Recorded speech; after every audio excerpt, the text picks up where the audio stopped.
네, 안녕하세요. 반갑습니다. 1월 16일 일일 브리핑 시작합니다. 분위기가 무르익었다.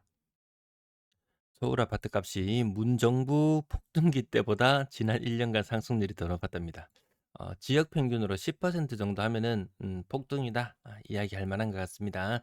이 비싼 아파트는 뭐30% 이상 오를 수도 있는 것이고 뭐 요렇게 다양하게 세분화되니까요. 매매 임대차 가격 여러 가지 올랐다는 뉴스가 나오는데요. 뭐 한강벨트 두 자릿수 상승률 요러면 이제 폭등이라고 하고요. 외곽 지역은 어 상승률이 그닥 크지 않았다. 요런 뉴스였고요. 또 다른 뉴스를 보면 노무현 정부 때보다 무섭다. 19년 만에 가장 가파른 상승세. 전세 월세 동반 상승 등의 뉴스가 나오는데요. 자, 분위기가 무르익었다. 이제 보유세를 올릴 때도 된 것 같다. 뭐 선거를 앞두고 있고 뭐 하곤 하지만 건들 때 되지 않을까요? 아마 1월 말쯤에 이제 공급 대책이 나오고 나서 '그것이 별로 필요가 없구나.' 이런 생각이 들면 정치권에서도 이 논의가 나오지 않을까 싶은데요. 자, 그 취득 세원을 뭐 청년 주택 사업이나 이런 데 쓴다면 어떨까? 예, 그런 생각도 잠깐 해 봤고요. 야, 보유세 올릴 때 되지 않았냐? 요 실효세율 측면에서 보면 이것저것 공제할까 하고 보면요. 대한민국은 정말 이렇습니다. 요건 너무 낮은가? 사실 한 0.3% 정도 되는가? 이 자동차 세금 얼마 전에 내지 않았나요? 그거하고 집세하고 비교하면은 세가 진짜 싸기는 싼 거죠. 자, 선진국 미국 1% 평균적으로 1%. 뭐 요 수치 기준으로만 놓고 봐도 '한참 낮구나.' 요런 생각은 듭니다. 자, 근래에 주식시장 이제 한 3-4 퍼센트 더 오르면은 코스피 5천 인가요? 예, 이게 낮았을 때 기준으로 물론 2,200 이지만 요건 극히 낮았을 때고 작년 기준으로도 평균 한 2,500 정도 되는 상태에서 5,000을 갔다고 생각하면 2배, 2배 상승. 어마무시합니다. 근데 무엇이 우리를 주가를 춤추게 하는가? 그런 책에 보면 이 국가별로 요렇게 한번 폭등하는 시기에 2배 상승 그런 거는 그런 건 쳐주지도 않습니다. 예.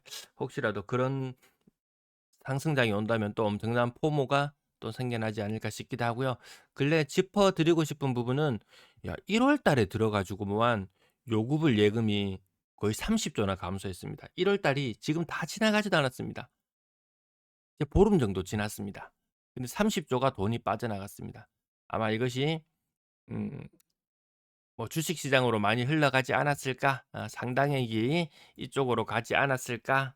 뭐 이런 이야기도 있는데요. 이것이 부동산 시장에 미치는 여파가 어떻게 되는가?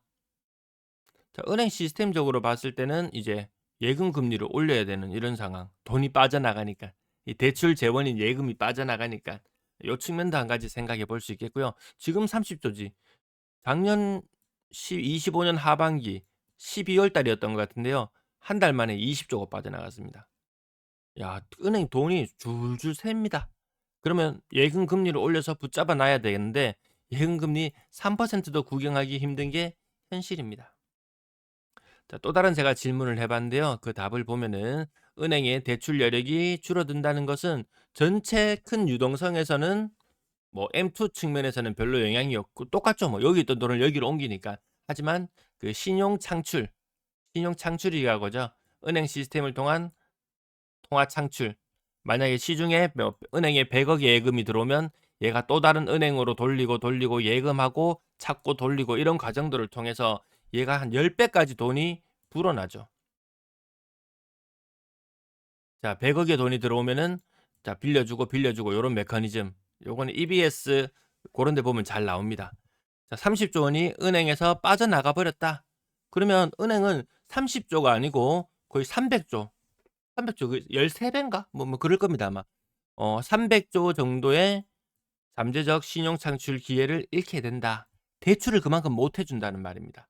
자, 지난 12월 달 그리고 1월 지금까지 50조 돈이 은행 요구불 예금에서 빠져나갔다.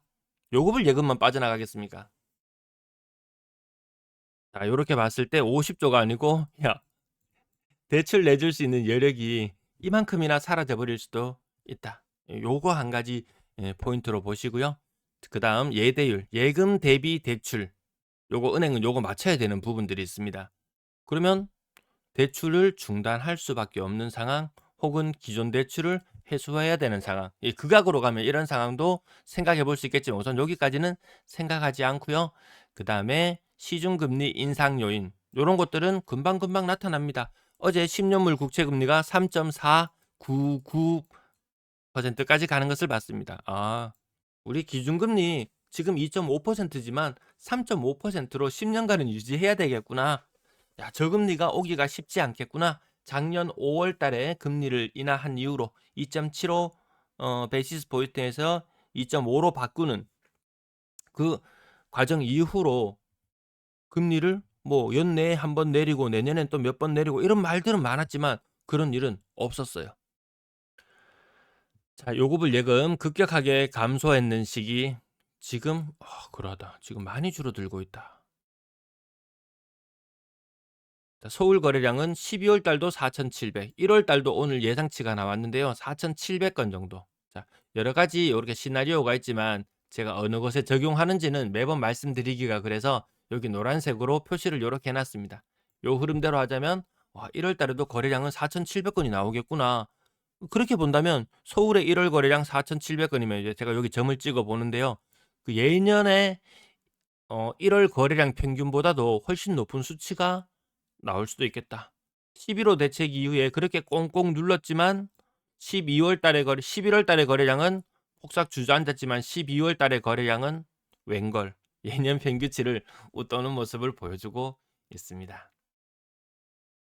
대구의 매도 물량은 4만 개를 살짝 하회한 수준. 전세 물량은 근래 들어서 좀 늘어나고 있는 게 이게 대구만의 모습은 아니더라. 월세 물량은 감소해 가고 있습니다. 자, 서울의 거래량이 11월 달에 주저앉았다가 12월 달에 다시 증가하는 모습을 보였는데요. 다른 지방들은 12월 달 들어서 거래량이 다들 감소하고 있었습니다. 대구의 12월 거래량은 2,200건 정도 예상이 되고요. 1월의 거래량도 윤곽이 나왔는데요. 대략 뭐 2,200건 정도 비슷한 흐름으로 나올 걸로 보여집니다. 그럼 1월 거래량이 2,200건의 의미는 또한 이거 큽니다. 큽니다. 그래서 정부의 과제는 정책 자금을 어떻게 하느냐가 아마 최대 관건이지 않을까 싶습니다. 금리가 싸니까요. 집값 오르지 마라라고 이야기하고 주식 시장으로 뭐 돈이 가도록 흘러가겠다. 이렇게 유도를 하지만 정작 정말 이 주택 시장을 지탱하고 있는 정책 자금은 또 건들지 못하는 그런 아이러니가 있긴 합니다. 자, 3억 미만 비중이 살짝 거래가 늘고 있고요. 실거래 가격 빌리브 스카이 주상복합 거의 50평 13억 9천. 이 수성구에 저 어딘가요? 뭐 한 그 50평대 가격 50평대 가격 뭐 평당 2천만 원 제가 요런 말씀을 한 번씩 드리곤 했는데요.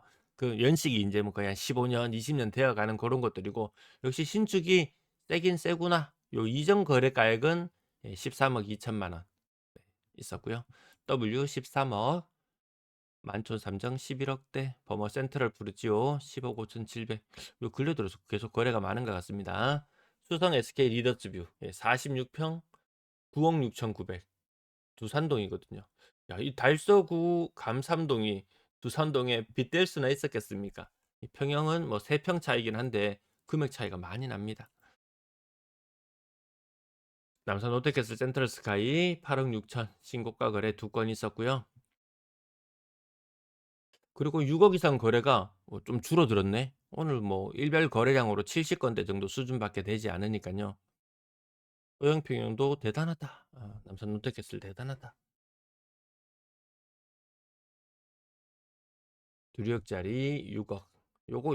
요 가격 아닌 거죠? 예, 다른 거 고려해야 될 부분이 있을 걸로 알고 있고요.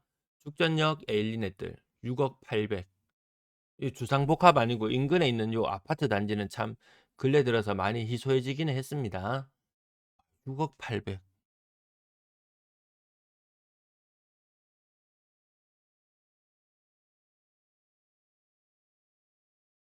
1000세대 정도 되고 조금 나홀로 떨어져 있는 아파트고 그거 치고는 가격이 셉니다. 예, 지하철역이 가까워서 그런가요? 이안 동대구 5억 2천. 그리고 4억대 아파트들도 고점 대비 회복률 한번 보시면 거의 새 거 아니면 거래 잘 안 됩니다. 어제도 말씀드렸다시피 일본 주택 거래의 90%는 새 거. 이 구축들 진짜 거래 안 됩니다.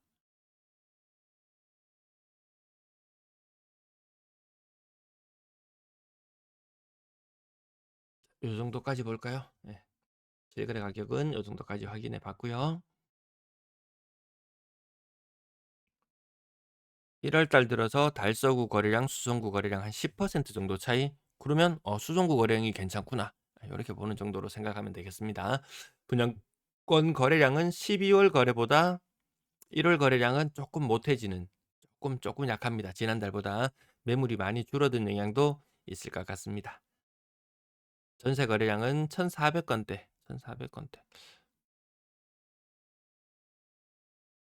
평균 전세 가격 2년 전과 견주어 봤을 때 1,500만 원이 올랐다. 거의 뭐 한 5% 정도 되나요? 이 많이 막 폭등하고 이럴 때 보면은 그 2년 전 대비 한 막 15%씩 오르고 요런 모습들이 울산이나 요런 곳에서 포착되곤 했었습니다.